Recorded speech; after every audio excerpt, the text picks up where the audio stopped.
English stories. The Tiny Human Wasp. Tony set off for home again without having eaten.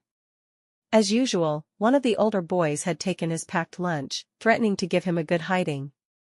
On his way, Tony stopped at the park and sat on a bench, trying to control his anger.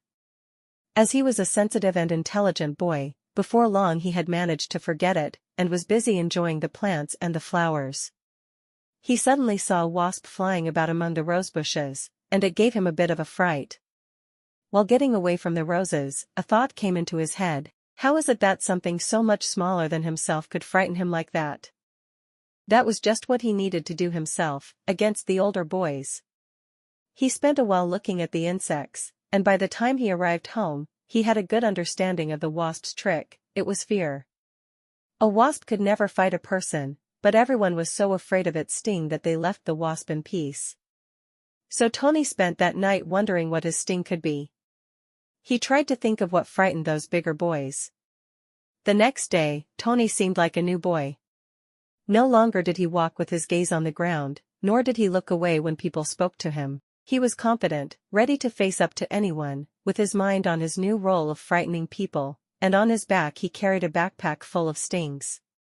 The boy who stole his packed lunch that day ate an extremely hot sausage sandwich.